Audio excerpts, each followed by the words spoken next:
Assalamualaikum warahmatullahi wabarakatuh. Perkenalkan, nama saya Febilia Saputri dengan nomor NIM 858858609. Di sini saya akan melakukan pengamatan terkait simbiosis parasitisme. Apa saja sih alat yang dibutuhkan?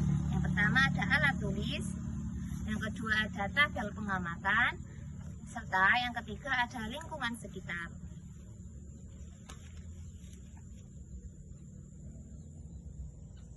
Simbiosis parasitisme adalah hubungan antara dua makhluk hidup, di mana satu makhluk hidup mendapatkan keuntungan, serta makhluk hidup yang lainnya mendapatkan kerugian.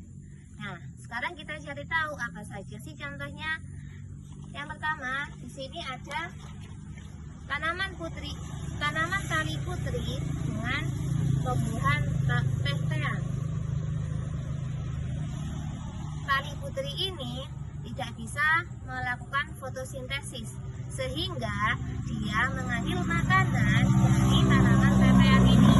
Nah, antara tali putri dengan tanaman tetean ini terjadilah proses simbiosis parasitisme, di mana tetean ini dirugikan sementara tali putri mendapatkan keuntungan. Kenapa sih tali putri mendapatkan keuntungan?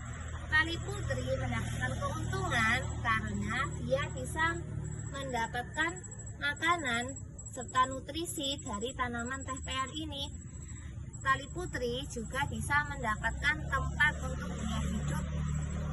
Sementara tanaman tetean dirugikan karena tanaman tetean diambil nutrisi serta makanannya oleh tali putri yang seharusnya dibutuhkannya sendiri. Akibatnya, tanaman tetean ini menjadi kurang nutrisi yang bisa mengakibatkan menghambat pertumbuhan tanaman tetean. Daun tetean bisa menguning. Juga, jika dibiarkan terlalu lama, daun tetean ini juga akan mati jika tali putri ini terlalu banyak.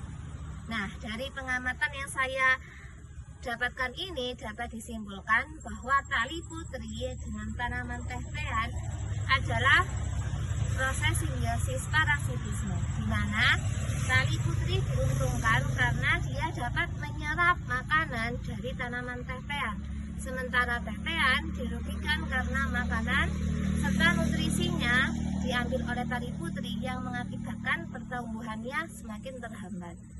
Untuk contoh yang selanjutnya adalah kutu dengan manusia. Kutu adalah makhluk hidup yang hidup di kepala manusia. Ia menyerap darah sebagai sumber makanannya.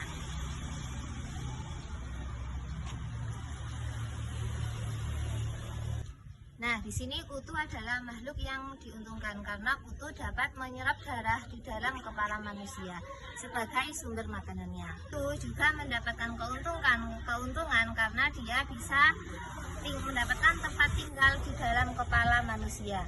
Sedangkan manusia itu dirugikan karena kutu dapat menyebabkan kulit kepala terasa gatal, bisa menyebabkan kulit menjadi iritasi, dan juga bisa mengganggu kenyamanan serta kebersihan. Dari proses tersebut dapat disimpulkan bahwa kutu merupakan makhluk yang merasa diuntungkan, sedangkan manusia adalah makhluk yang dirugikan.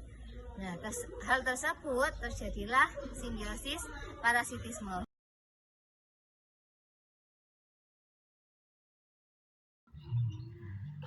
Salah satu contoh simbiosis komensalisme yaitu tanaman anggrek dan pohon jeruk, di mana tanaman anggrek menempel pada pohon jeruk untuk mendapatkan sinar matahari. Semakin tinggi tanaman anggrek, maka semakin tinggi tanaman anggrek menempel pada pohon jeruk, maka akan semakin banyak sinar matahari yang akan didapat.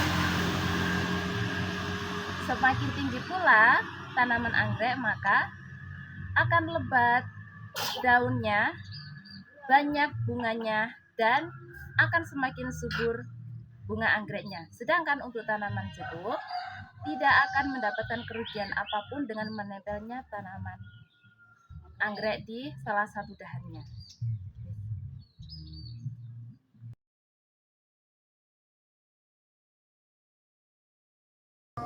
Simbiosis merupakan suatu hubungan yang sangat erat antara suatu spesies makhluk hidup dengan spesies makhluk hidup lainnya yang hidup bersama dalam suatu habitat tertentu.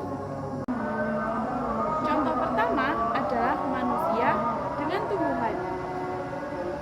Manusia diuntungkan dengan mendapatkan oksigen dan bahan makanan dari tumbuhan, sedangkan tumbuhan mendapatkan karbon dioksida dari manusia untuk fotosintesis.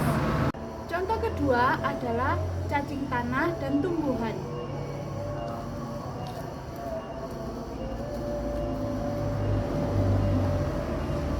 Cacing mendapatkan sisa bahan organik dari tanah sebagai makanan, sedangkan tumbuhan, tanah menjadi gembur dan subur berkat aktivitas cacing. Terima kasih.